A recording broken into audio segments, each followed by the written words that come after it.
नमस्कार दोस्तों, इस वीडियो में हम भारतीय संविधान एवं राज्य व्यवस्था यानी कि इंडियन कॉन्स्टिट्यूशन एंड पॉलिटी की बुक को देखेंगे, जो कि परीक्षा वाली पब्लिकेशन की है। यहाँ पर आप देख सकते हैं।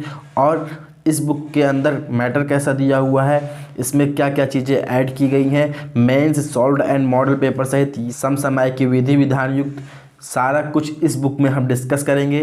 इसका प्राइस क्या है, ये कौन सा एडिशन है, क्या हमारे पास पुरानी बुक है तो उससे काम चल जाएगा, इसके अंदर का मैटर कैसा दिया हुआ है, इसके इंडेक्स में क्या क्या चीज़ें दी हुई हैं, क्या यह बुक सभी एग्ज़ाम के लिए लें या तो फिर सिविल सर्विसेज के लिए ही लें या फिर वनडे एग्ज़ाम्स के लिए भी लें, हम इन सब चीज़ों को देखेंगे।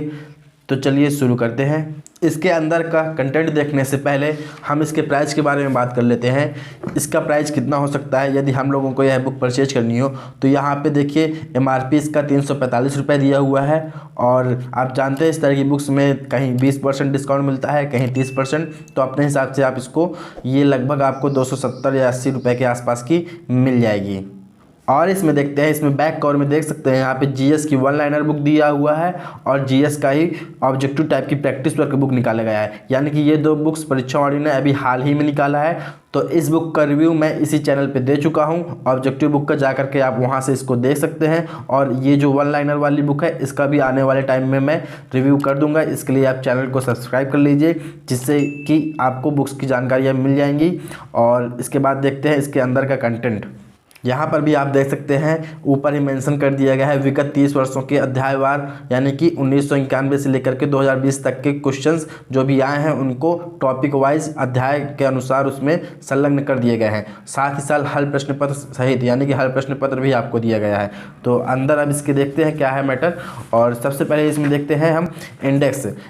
आप देख सकते हैं इसमें पूरी परीक्षा वाली बुक को 4 खंडों में डिवाइड कर दिया गया है। और साथ ही साथ इसमें 22 चैप्टर दिए गए हैं, यानी कि 4 खंड और 22 चैप्टर। खंड 1, खंड 2, खंड 3 और खंड 4 में क्या मैटर दिया हुआ है, हम चलिए एक तरफ से इसको देखते हैं। देखिए, प्रथम खंड में इसमें भारतीय संविधान से संबंधित क्वेश्चंस दिए हुए हैं। द्वितीय खंड में भारत की राजनीतिक गतिशीलता एवं विदेश नीति, यानी कि भारत की जो राजनीतिक गतिशीलता है प्लस फॉरेन पॉलिसी, उसके बारे में बताया गया है। और खंड 3 में mains, solved and model papers, जो क्वेश्चन मेंस में आए हुए हैं उसके मॉडल पेपर्स और उनके क्वेश्चन के आंसर दिए गए हैं। और साथ ही साथ खंड 4 में समसामयिक की विधि विधान। समसामयिक का मतलब होता है करंट अफेयर्स से रिलेटेड, जो अभी तक पूरा क्रम से होता आया है भारतीय संविधान में चेंजेस, तो वह सब दिया गया है। और साथ ही साथ इसमें लास्ट में परिशिष्ट भी दिया गया है। तो वह हम लास्ट में देखेंगे कि परिशिष्ट के अंतर्गत क्या दिया हुआ है। जैसा कि आप जानते हैं कि परीक्षा वाले की बुक्स का जो मैटर होता है वह सिविल सर्विसेज को ध्यान में रख के बनाया जाता है। लेकिन आप वनडे एग्जाम्स की भी तैयारी कर रहे हैं तो भी आप इस बुक को लें, क्योंकि आप जानते हैं कि कंपटीशन इतना बढ़ गया है और इतने अच्छे क्वेश्चंस आने लगे हैं कि नॉर्मल बुक्स से काम नहीं चलता है। तो इसलिए आपको कोई ना कोई स्टैंडर्ड बुक लेनी चाहिए। तो मैं सजेस्ट करूँगा कि आप परीक्षा वाली की बुक लें। और इसमें इधर न के बराबर होती है और जो इसका मटेरियल होता है वह बहुत ही अच्छा रहता है। आप देख सकते हैं इसमें सारा कुछ डिस्क्रिप्टिव टाइप में दिया हुआ है। प्लस साथ ही साथ जो आपको डिस्क्रिप्टिव में दिया गया है, यदि आप डिस्क्रिप्टिव पढ़ने के बाद एक बार ये जो बॉक्सेस में बंद क्वेश्चंस हैं तो इनको भी पढ़ लेंगे तो आपका रिवाइज भी हो जाता है। और साथ ही साथ इसमें कोई एक्स्ट्रा क्वेश्चंस नहीं दिए हुए हैं, जो आप यहाँ अंदर पढ़ेंगे वही इसमें बॉक्स में दे दिया गया है, तो आपका रिवाइज भी हो जाएगा। इसमें एक चीज़ तो बहुत अच्छी है, यानी कि जो समय के अनुसार क्रम वाइज दिया हुआ है वैसे ही पॉइंट टू पॉइंट सारे क्वेश्चंस इसमें कवर किए गए हैं। और इसमें देखते हैं इसकी खासियत क्या है। यहाँ पे जो क्वेश्चंस आए होते हैं उसमें अलग से इसमें स्टार लगा दिया जाता है या तो उसको हाईलाइट कर दिया जाता है, तो ये बेनिफिट होती हैं। इसके बाद आप यहाँ पर देख सकते हैं विगत वर्षों के हल प्रश्न पत्र भी दिए गए हैं। और UP PCS IAS सभी सिविल सर्विसेज में आए हुए क्वेश्चंस ही इसमें आपको मिलेंगे। और इसके बाद देखते हैं कि कितने क्वेश्चंस लगभग दिए हुए हैं। तो इसमें 94 क्वेश्चन, यानी कि 94 क्वेश्चन तक दिए हुए हैं। और इसके जो आंसर हैं वो आपको नीचे ही मिल जाते हैं, तो आपको और भी प्रॉब्लम नहीं होती है कि बार बार पेज पलटना पड़े। तो ये एक इसमें एक अच्छी बात हो गई। और दूसरी बात, सारे चैप्टर ऐसे ही दिए हुए हैं। इसके बाद देखते हैं कि इसमें नया एडिशन है तो इसमें क्या चेंजमेंट है। तो चेंजमेंट आप देख सकते हैं, जैसे कि जम्मू कश्मीर और लद्दाख नए UT बने हैं तो इसको अलग से चैप्टर में दे दिया गया है। इसके बाद भारतीय संविधान एक दृष्टि में, इन 2 चैप्टर्स को हम स्पेशली देखते हैं। अध्याय नंबर 17 365 पेज नंबर पे है, तो देखते हैं इसमें 365 पेज नंबर में क्या दिया हुआ है। देखिए यहाँ पे जो जम्मू कश्मीर और लद्दाख नया UT बना है तो इस पर अलग अलग दे दिया गया है। और दादर और नगर हवेली तथा दमन और दीव को मर्ज करके एक यूटी बना दिया गया है, तो ये भी अलग से दे दिया गया है।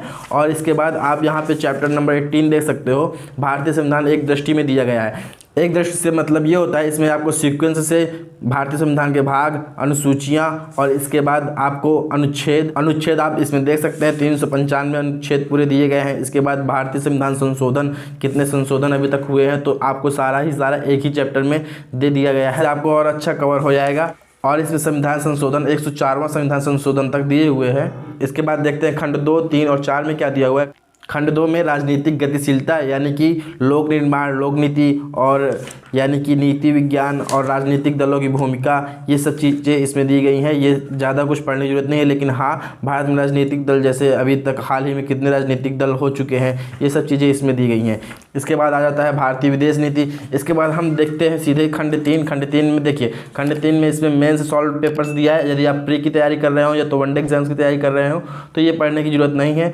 यहाँ पर देख सकते हैं खंड 3 में मेंस विजन है, यानी कि जो क्वेश्चंस मेंस में डिस्क्रिप्टिव बन सकते हैं वो सारे क्वेश्चंस इसमें कंपाइल कर दिए गए हैं। इसमें कोई ऑब्जेक्टिव टाइप के या वन लाइनर क्वेश्चन नहीं है जो वनडे एग्जाम्स में आते हो, ये स्पेशली मेंस विजन के लिए ही बनाया गया है। वनडे एग्जाम वाले इसको छोड़ सकते हैं। इसके बाद समसामयिक विधि विधान है। समसामयिक विधि विधान में क्या होता है, जो कॉन्स्टिट्यूशन से संबंधित करंट होती है तो उसी को कालक्रम के अनुसार दे दिया जाता है। जैसे कि अभी हाल ही में कृषि कानून आए थे, इसके बाद हालांकि अब रद्द हो गए हैं।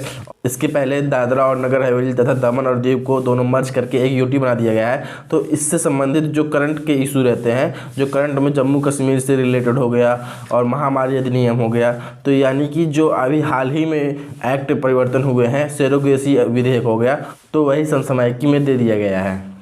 लास्ट में ये परिशिष्ट दिया हुआ है। परिशिष्ट में क्या है, संवैधानिक एवं राजनीतिक शब्दावली, जो संसद में शब्द यूज होते हैं, वर्ड यूज होते हैं, उनका मीन्स इसमें दिया गया है कि उसका क्या मतलब होता है। जैसे कि शांति समझौता हो गया, अराजकता हो गया, राजदूत हो गया, एम्बेसडर, उसके बारे में दिया गया है। उसका वर्क क्या होता है और उसका उसका मतलब क्या होता है, ये सभी चीज़ें, ब्यूरोक्रेसी हो गया, तो ये सब इसमें वर्ड दिए गए हैं, शब्दावली दी गई है, जिससे आपको समझने में आसानी होगी। और इतनी चीज़ें इस बुक में दी हुई हैं। जो भी चारों खंड थे मैंने इस बुक में आपको बता दिए गए हैं सब कुछ। जैसे कि पहले खंड में जो पहले चैप्टर में बताया, वैसे ही सभी चैप्टर में दिया गया है। ओवरऑल इस बुक का कंक्लूजन यह है कि इसका जो कंटेंट होता है वो बहुत ही अच्छा रहता है। जो इसकी भाषा यूज होती है वह बहुत ही अच्छी होती है और बहुत ही थ्योरेटिकल टाइप होता है। इसमें बोरिंग नहीं लगेगा आपको कि नहीं वन लाइनर है, रटना है, ऐसा कुछ नहीं है। इसमें सारी चीज़ें समझ में भी आ जाती हैं। मैंने कोशिश किया है इस वीडियो में कि आपको कोई डाउट ना रह जाए। यदि फिर भी आपको कोई डाउट रह जाते हैं तो आप मुझे कमेंट करके बता सकते हैं, मैं उसको क्लियर करने की कोशिश करूंगा। और ऐसे ही बुक्स रिव्यू पाने के लिए आप चैनल को सब्सक्राइब कर सकते हैं। मैं समय समय पर बहुत सी बुक्स का रिव्यू करता रहता हूं और ऐसे ही आप अपना सपोर्ट बनाए रखिए। इसके लिए आप चैनल को सब्सक्राइब ज़रूर कर लें।